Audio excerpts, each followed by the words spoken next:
Justice League was directed by Zack Snyder and then taken over by Joss Whedon after Zack Snyder's daughter had died. Joss Whedon took over and then reshot a lot of the shots for this movie, and I will get into that a little bit more.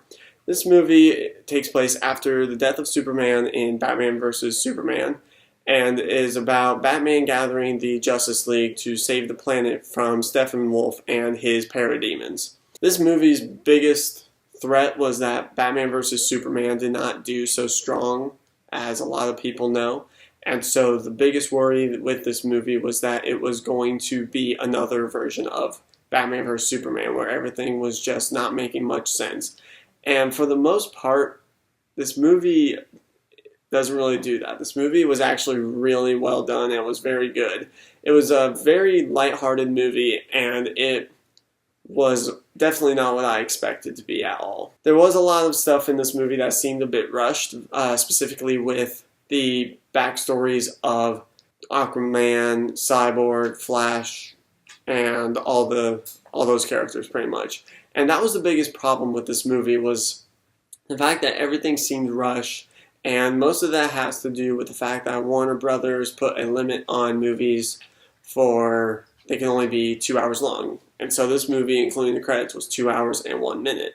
So a bit of the reason that this movie was rushed is because of that Warner Brothers limit that they had. The music score, though, was by Danny Elfman, Hans Zimmer, and all the wonderful artists, and it was really well done. There was a lot of very good songs in this movie, as well as a lot of very recognizable songs in this movie. It was a very good score in general. Now, there wasn't a lot of screen time for each of these characters. Let me rephrase that. There was a lot of screen time for these characters, but there wasn't enough time to describe each character and kind of get them set in stone and help the audience understand exactly who was who.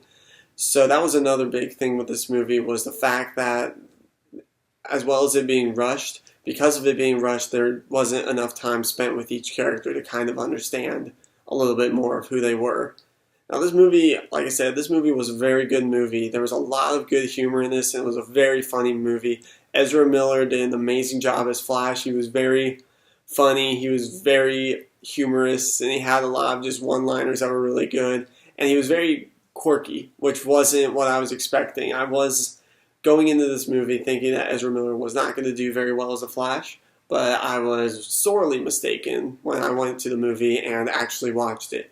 Jason Momoa did an amazing job as Aquaman. He was kind of this brute, but he was also had a soft side, so he did an amazing job. Ben Affleck as Batman. He looked like he did pretty well in this movie. There were a lot of scenes where he didn't seem like he wanted to be there, and that was kind of a big thing, was the fact that one of the main characters didn't really seem like he wanted to be a part of this whole movie and all that.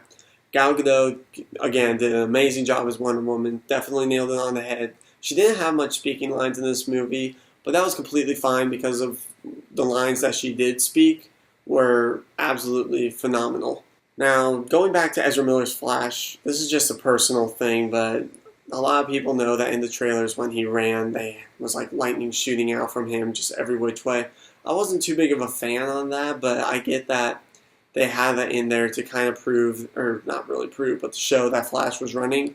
I get that. I wish that they did a little better rather than having lightning shoot in every single direction, bouncing off stuff and creating sparks. It just wasn't something that I was a huge fan of. Cyborg in this movie, let me rephrase that, Ray Fisher's Cyborg, he was good in this movie, but he seemed more like Oracle, Batman's assistant Oracle, rather than being more of the Cyborg that we all know, where he's going in, he's punching stuff and all that. He does have a scene where he's punching people and parademons and all that.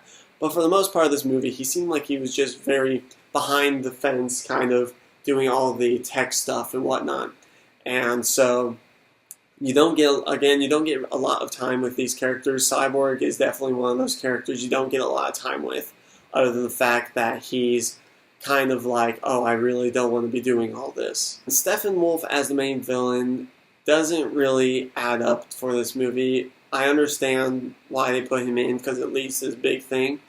But personally, I didn't like Steppenwolf. He was just this big, bland guy who was just a brute, and didn't really seem like he had much of a purpose. I mean, his purpose was to get mother boxes to destroy the world, but there wasn't really, you don't really get much for him at all, other than the fact of he's just this big guy.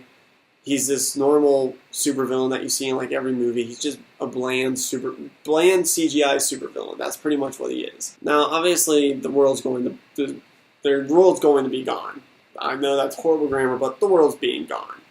And so the way they show this is by showing a specific family. They're showing the threat of mankind and the world through one family going through all the struggle and all the drama and all of the stuff. So with that being said, it doesn't seem like there's much at risk because they're just showing one family being attacked, obviously showing that mankind. So when you see that and then you kind of see like the world kind of getting destroyed, it doesn't seem like there's much of a threat with it. I guess that was because, again, this movie was rushed. If this movie had taken maybe another half hour for time, it'd be a lot better. They'd be able to work with it a little more. Now, there's a lot happening in this movie between the stories of all the other characters, like the origin stories, and the fact that the world's going to end, and getting the band together. And so, it's very rushed. This movie is very, very rushed, and it should have been a little bit longer.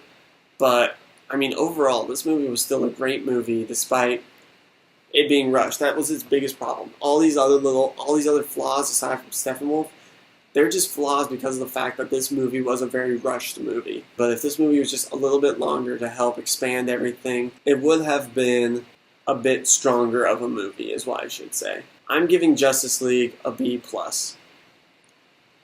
Guys, thank you for watching. I hope you noticed the new wall. I have all this stuff up here now, so it's going to be a different scene finally. But thank you for watching as always. Don't forget to like and subscribe. Check us out on Facebook, Twitter. Check out my website. I'll be posting blogs and stuff there. I know I've been gone from the blog for a while, so I'm going to start getting back into that. And as always, this is Pop Culture Critics, signing off.